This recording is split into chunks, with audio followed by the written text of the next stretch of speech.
For the vast majority of mankind living in the 21st century, the thought of aspiring to become a servant would sound like utter foolishness.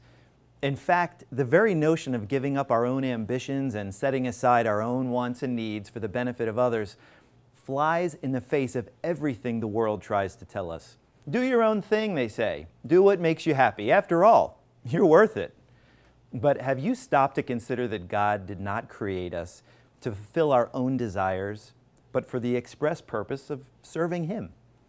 If you call yourself a Christian, you might respond by saying, sure, I understand that, but are you willing, really willing, to be a servant of God, even if it means sacrificing your time, resources, and convenience? Are you willing to be a servant of God, even if it means you may toil in obscurity without anyone knowing who you are, except, of course, the Lord?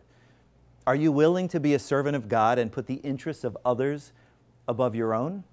God isn't searching for greatness, but genuine humility. He's not looking for impressive talent. He's seeking out those with a willing heart. In essence, He's looking for servants. Do you want proof from the Scriptures? Let's look at Moses for a moment. If I had been called upon to write the epitaph to be carved into the tombstone of Moses, I probably would have written, Moses, God's lawgiver, is dead. Or Moses, God's statesman, is dead.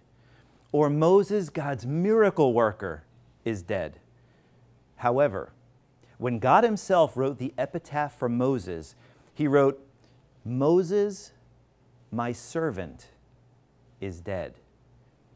In context, the Lord was speaking to Joshua, who was the heir apparent of Moses. He would now lead the Jewish nation. At the very outset, God wanted Joshua to know that what he was looking for, above all else, was not a lawgiver, a statesman, or a miracle worker, but a servant. The Lord said, only be thou strong and very courageous, that thou mayest observe to do according to all the law which Moses my servant commanded thee. Turn not from it to the right hand or to the left, that thou mayest prosper whithersoever thou goest. Clearly, Joshua learned this lesson. We read of it in the last chapter of the book that bears his name. By the time we reach the final chapter of the book of Joshua, a great deal of history had now passed. Joshua had led the children of Israel across the Jordan River in conquest of the land of promise. Most of the inhabitants had been driven out. The people were dwelling in peace. Joshua was now an old man, but not so old that he didn't see the drift toward danger. Complacency had begun to set in. The people had begun to associate with those who had not been driven out of the land. And now, following their social and commercial interactions, the Jews had become fascinated by the heathen deities. Joshua called for a meeting of the Jewish leadership in Shechem, which was located 30 miles north of Jerusalem. The location was significant. If you take time to read the dramatic account in Genesis 34, and it is an amazing account, you'll see that the same kind of problem had developed 500 years earlier in the days of Jacob, with grievous consequences. On this occasion, the location Joshua chose would be a vivid reminder of this fact. In a courageous farewell address, Joshua reminded the people that it was Yahweh, today we say Jehovah, who brought Abraham from Ur of the Chaldees, which today, by the way, is in Iraq, to the Promised Land and gave him descendants. It was Yahweh who brought the plagues on Egypt and delivered the people. It was Yahweh who led the nation over the Jordan River in conquest of the Promised Land. It was Yahweh who had guided and blessed the nation from its inception to the present hour. In marked contrast, he was in effect asking, what have the heathen gods done for you? Then he threw down the gauntlet of challenge. Choose you this day whom you will serve, whether the gods which your fathers served that were on the other side of the flood, or the gods of the Amorites in whose land ye dwell. But as for me and my house, we will serve the Lord.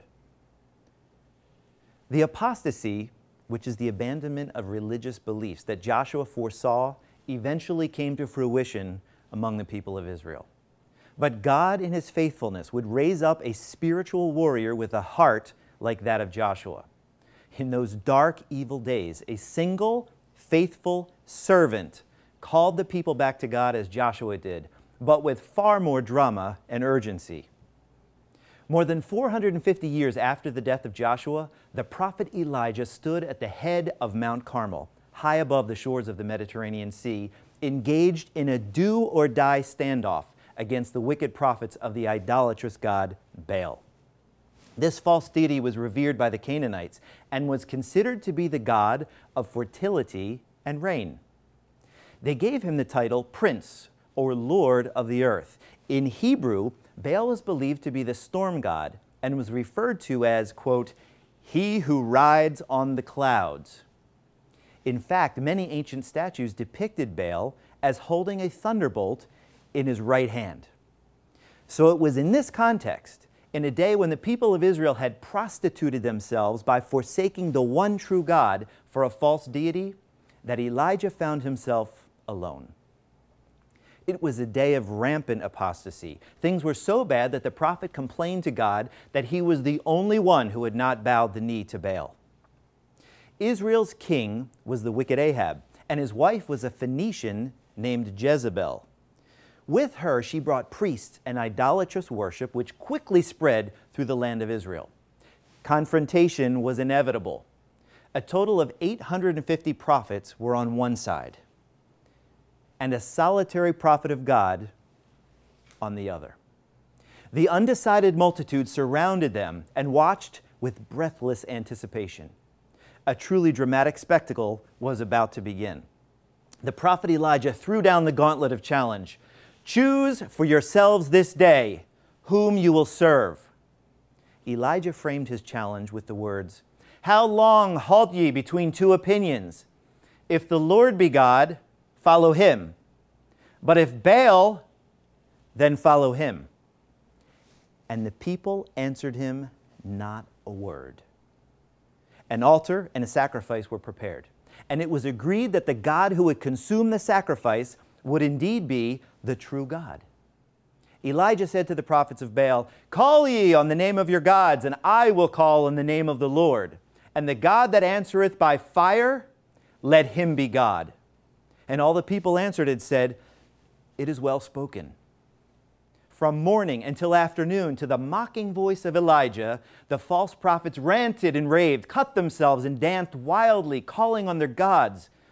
But the heavens were silent. But don't miss the significance of the setting and the nature of the challenge. Here, on the top of a high mountain, Elijah was taunting the false prophets to prove the power of their so-called God of the storm. Elijah knew the specific characteristics of this false deity and was directly challenging Baal, remember, who was depicted with a raised arm and a thunderbolt in hand, to send down fire or lightning from his realm in the clouds and burn up the sacrifice upon the altar. It was now Elijah's turn. Listen to the Bible's description of that incredible event. And it came to pass at the time of the offering of the evening sacrifice that Elijah the prophet came near and said, Lord God of Abraham, Isaac, and of Israel, let it be known this day that thou art God in Israel, and that I am, get this, thy servant, and that I have done all these things at thy word. Hear me, O Lord, that this people may know that thou art the Lord God, and that thou hast turned their heart back again. Then the fire of the Lord fell and consumed the burnt sacrifice and the wood and the stones and the dust, and licked up the water that was in the trench. And when all the people saw it, they fell on their faces, and they said, the Lord, He is the God. The Lord, He is the God. And the simple but crucial point is this. In that day of apostasy, one faithful servant called the people back to God. In today's world, the appeal of ancient idolatry is now tailored to modern tastes. In the sophistication of the 21st century, we're not so interested in gods carved from wood and stone, gods that neither speak, hear, nor see. No, today the appeal is far more subtle. but just as deadly. 21st century men and women may look with disdain and ridicule on the ancients who worshipped idols. Yet today, men and women worship at the shrines of materialism, humanism, idealism, pragmatism, rationalism, emotionalism, and a host of other isms that are both empty and bankrupt. The words of these two faithful servants of God, Joshua and Elijah, still echo through the corridor of time today, calling us back to the one true God. If anyone wants to hear his voice, he or she must turn, or return, whichever the case may be, to the Bible. This is where the Creator of the universe speaks to hearts. This is where He communicates to us. This is not the time, nor has it ever been a time, to seek great things for ourselves. God isn't looking for great preachers, teachers, worship leaders, and recording artists. The Lord, who called each of us by name, isn't looking for great Christian authors, athletes, and entertainers. What the Lord is looking for, as He so clearly told Joshua, are servants. Jesus Christ Himself came to earth to be a servant. In Mark 10:45, Jesus said, "For even the Son of Man came not to be ministered unto, but to minister and to give His life a ransom for many."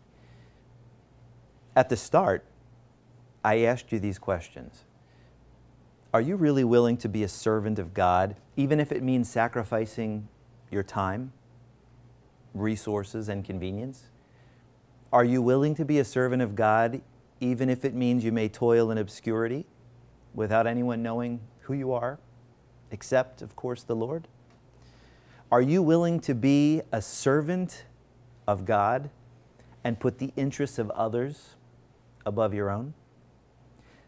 God isn't searching for greatness, but humility.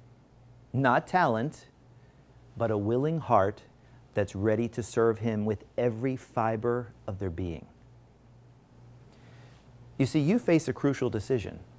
You're going to serve someone for the rest of your life. The question is, will you serve your own ambition and self-interests, or will you serve the God who created you for a much greater purpose in life? Read again the words of challenge given by Joshua, the servant of the Lord. Choose you this day whom you will serve. But as for me and my house, we will serve the Lord.